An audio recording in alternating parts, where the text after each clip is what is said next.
Muy buenos días o buenas tardes o buenas noches. El día de hoy presentaremos carbohidratos y lípidos para la materia de química orgánica impartida por el profesor Abraham Josué Navarez Martínez. Nuestro equipo está conformado por Arias Ortiz Daniela, Cesario Salvador Ángel Gabriel, Andrew Rafael Flores Yebra y su servidor Eduardo Castillo Delgadillo. ¿Qué son los carbohidratos? Los carbohidratos son también conocidos como glúcidos, sacáridos o hidratos de carbono, los cuales son compuestos orgánicos esenciales para la vida. Están conformados por carbono, hidrógeno y oxígeno, siguiendo una fórmula general de CnH2ON.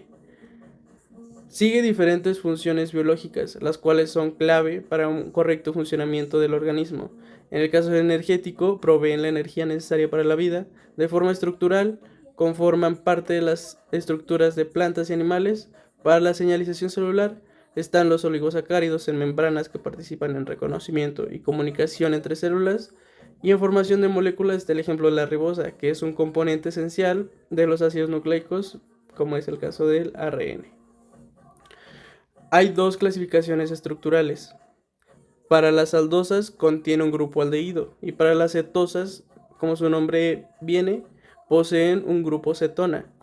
También se pueden diferenciar con formas D y L, es decir, de estrógiros y levógiros, los cuales pueden presentarse ambas clasificaciones. Los disacáridos se refiere a uniones de dos monosacáridos mediante un enlace glucosídico, como es el caso de la mantosa, donde se une glucosa con otra glucosa, sacarosa, glucosa con fructosa, y lactosa, donde es glucosa y galactosa. Para los oligosacáridos y polisacáridos, se diferencian principalmente por la cantidad de monosacáridos a los cuales están asociados. Mientras que los oligosacáridos se unen de 3 a 10 monosacáridos, los polisacáridos pueden ser cadenas largas donde pueden entrar miles de monosacáridos. Está el ejemplo de la maltotriosa, la cual es un oligosacárido, y la celulosa, que ya es un polisacárido. Hay diferentes ejemplos de polímeros, como es el almidón, que es un energético en plantas y es insoluble, el glucógeno, que es energético en animales y está más ramificado, la quitina, que funciona de forma estructural en exoesqueletos, el ácido hialurónico, que muchos hemos escuchado de él, el cual sirve como lubricante y estructura en tejidos. La celulosa es principalmente vista en estructura de plantas y pues no es digerible. Hay propiedades generales de los carbohidratos, como lo es la solubilidad, dulzura, actividad óptica y reducción. La reactividad química de los carbohidratos se basa en sus grupos funcionales principales, los cuales son grupo hidroxilo, OH, grupo carbonilo, C, enlace doble oxígeno, y para la formación de ciclos. Y bueno, vamos a pasar a la parte de reactividad. La reactividad depende principalmente por los grupos hidroxilo, OH, que son los que donan electrones, el grupo carbonilo, que vienen en forma de aldehído o cetonas, y la capacidad de formar hemiacetales y hemicetales, que son estructuras cíclicas que generan versatilidad estructural y la posibilidad de formar polímeros. Después tenemos las principales reacciones, que en este caso vamos a ver la reacción de oxidación. Esta se refiere a la ganancia de oxígeno, la pérdida de hidrógeno o de electrones, que aumenta por consecuencia el número de oxidación de la molécula. Aquí las aldosas con una disolución de complejo de plata amoniacal, este de aquí, aquí el aldehído se oxida y el ion plata se reduce formando un precipitado que se observa como un espejo de plata. Este es el conocido reacción de Tollens, que también es utilizada solo para aldehídos, por lo que no deberíamos esperar que las cetosas se oxiden con este reactivo. Y bueno, para la parte de la reducción, las reacciones de reducción nos explican la pérdida de oxígeno, la ganancia de hidrógenos o de electrones y la disminución de números de oxidación. Aquí los grupos carbonilos se reducen con facilidad con hidruros metálicos. Los más utilizados pues en el borohidruro de sodio y el hidruro de litio y aluminio. Aquí el agente reductor viene siendo el ion hidrógeno.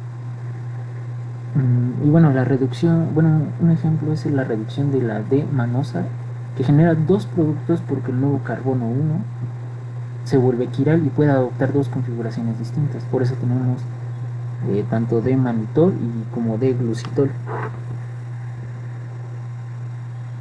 Después vamos con la formación de enlaces glicosídicos. Estos se dan cuando se establece cuando un grupo hidroxilo de un azúcar reacciona con el carbono anomérico de otro, dando lugar a un enlace de tipo acetal. Aquí la imagen representa un ejemplo de un enlace N-glucosídico que se establece entre un grupo hidroxilo del azúcar con un grupo amino de otra molécula. También podemos observar el ejemplo del enlace glucosídico de la lactosa.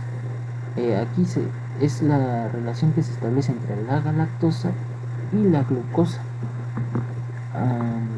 que son de tipo beta y origina una lactosa. Para el disacárido lactosa, el enlace glucosídico es de tipo beta porque el grupo hidroxilo ubicado en el carbono anomérico se halla hacia arriba. Y vamos a pasar a la parte de isomerización. Aquí las aldosas y las cetosas experimentan la hiperimización y otras isomerizaciones en soluciones básicas mediante la tautomerización cetoenólica. Es un equilibrio dinámico entre un compuesto con carbonilo y su isómero con un doble enlace más un grupo hidroxilo. Aquí se observa que una solución de glucosa establecía un equilibrio que contenía tanto de glucosa como de manosa. El mecanismo de transformación de la glucosa en manosa, al exponerse a una base, el carbono A de la glucosa se desprotona, formando un ion enalato. Después de esto se trata simplemente de la protonación de este enolato. La manosa se forma por protonación en una cara del doble enlace, mientras que la protonación en la otra cara regenera la glucosa. Esta mezcla también se obtiene cuando se expone la D-manosa en lugar de la D-glucosa a una base. Y bueno, aquí tenemos la deshidratación, que es un tipo de reacción bioquímica en la que se pierde o se elimina una molécula de agua de las moléculas reaccionantes. Por ejemplo, tenemos la maltosa, donde dos moléculas de glucosa se combinan y experimentan una reacción de síntesis por deshidratación para formar la maltosa, una molécula de maltosa. Lípidos. ¿Qué son?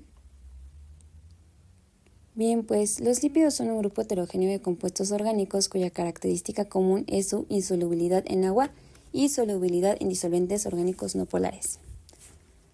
¿Cuáles son las funciones de los lípidos?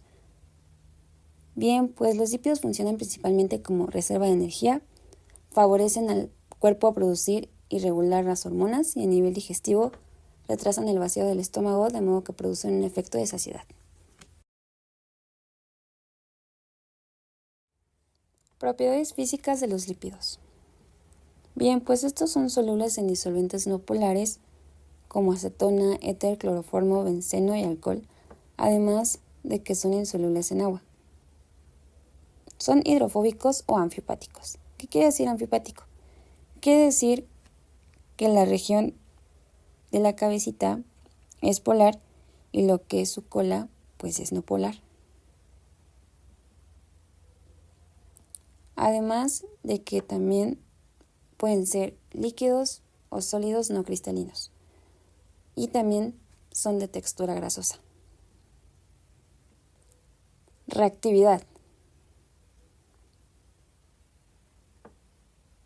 Aquí tenemos como reacción la esterificación, el cual es un proceso de condensación en el que un grupo carboxilo de un ácido graso reacciona con un grupo alcohol, como el glicerol. Esta reacción forma un enlace covalente éster y libera una molécula de agua, además de que es la base para la formación de acilglicéridos, fosfolípidos y céridos. A continuación, la reacción inversa, la hidrólisis.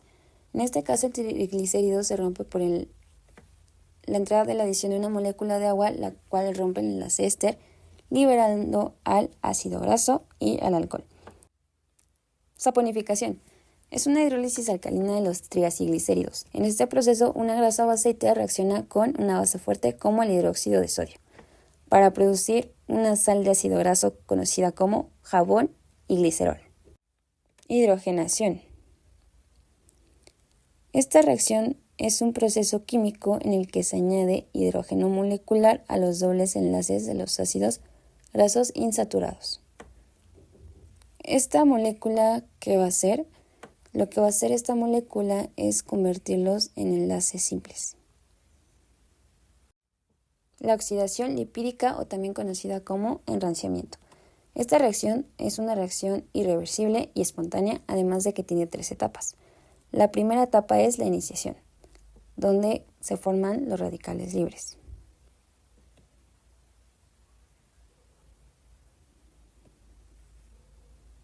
La segunda etapa es la propagación, en donde hay reacciones en cadena con el oxígeno molecular.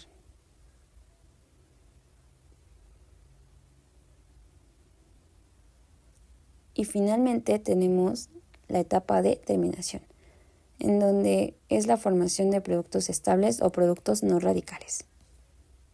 Para finalizar este video, yo les platicaré brevemente sobre la estructura de los lípidos. La estructura general de los lípidos se caracteriza por tener una cabeza hidrofílica polar conectada a una cola hidrocarbonada hidrófoba polar. Los lípidos más sencillos son los ácidos grasos, que son también componentes de muchos de los lípidos más complejos. Los ácidos grasos son ácidos carboxílicos con cadenas hidrocarbonadas de 4 a 36 átomos de carbono. En algunos ácidos grasos esta cadena está completamente saturada, es decir, no presenta dobles enlaces ni ramificaciones. Otros contienen uno o más dobles enlaces y los denominamos insaturados. Los ácidos grasos totalmente saturados tienen una conformación más estable y es de forma totalmente extendida, mientras que los ácidos grasos insaturados, un doble enlace cis provoca un doblamiento en la cadena hidrocarbonada. Los lípidos más sencillos obtenidos a partir de los ácidos grasos son los triacilgliceroles, también conocidos como triglicéridos. Los triglicéridos están compuestos de 3 ácidos grasos unidos a un solo glicerol, y si tienen el mismo tipo de ácido graso en las 3 posiciones se denominan triglicéridos simples. Sin embargo, la mayoría de los triglicéridos naturales son mixtos, es decir, contienen 2 o más ácidos grasos diferentes. En la imagen podemos observar la estructura general, en donde R1, R2 y R3 corresponden a las colas hidrocarbonadas de diversos ácidos grasos. Por otra parte, en las eras naturales, un ácido graso de cadena larga se esterifica con un alcohol de cadena larga para dar un grupo de cabeza que es débilmente hidrófilo y que está unido a 2 cadenas hidrocarbonadas. En los lípidos estructurales de membranas, todas las moléculas que conforman la membrana tienen grupos de cabeza muy polares y, en la mayoría de los casos, 2 colas hidrocarbonadas. Una doble cola produce una molécula aproximadamente cilíndrica y a su vez estas pueden compactarse con facilidad en paralelo para formar láminas extendidas de membranas o bicapas. Estas bicapas tienen los grupos de cabeza hidrófilos hacia afuera. A continuación veremos las estructuras de 4 clases principales de lípidos que forman las membranas. Primero tenemos a los glicerofosfolípidos, denominados también fosfoglicéridos, y que son lípidos de membrana en los que 2 ácidos grasos están unidos al primer y segundo carbono del glicerol y un grupo de cabeza muy polar está unido por enlace fosfodiéster al tercer carbono. Generalmente los grupos R1 y R2 son cadenas laterales de ácidos grasos y es frecuente que uno sea saturado y el otro insaturado. Por otra parte, el grupo hidrófilo R3 es muy variable. Después tenemos a los esfingolípidos y glucoesfingolípidos, que son una clase importante de componentes de membrana y son conformadas en el aminoalcohol de cadena larga esfingosina, en vez del glicerol. Si un ácido graso se une mediante un enlace amida al grupo amino, se obtiene la clase de esfingolípidos denominados ceramidas. En algunos de los lípidos de membrana formados sobre la esfingosina, el grupo de cabeza contiene sacáridos y recibe el nombre general de glucolípidos. Después tenemos a los glucoesfingolípidos, que constituyen una otra clase principal de los lípidos de membrana y son el resultado de la unión de la esfingosina con un ácido graso y un azúcar. Para finalizar hablaré del colesterol, que pertenece a un grupo amplio de sustancias denominadas esteroides. Su estructura es compleja y se distingue claramente de los lípidos derivados de ácidos grasos. A diferencia de ellos, el colesterol no tiene una cadena de ácidos grasos. Su estructura principal es un núcleo esteroide que consta de 4 anillos hidrocarbonados fusionados, 3 anillos de 6 carbonos y un anillo de 5 carbonos. La presencia del grupo hidroxilo permite que el colesterol se esterifique con un ácido graso para formar ésteres de colesterol y esta es la forma en la que el colesterol es almacenado y transportado en la sangre. Muchas gracias, bonito día TQM.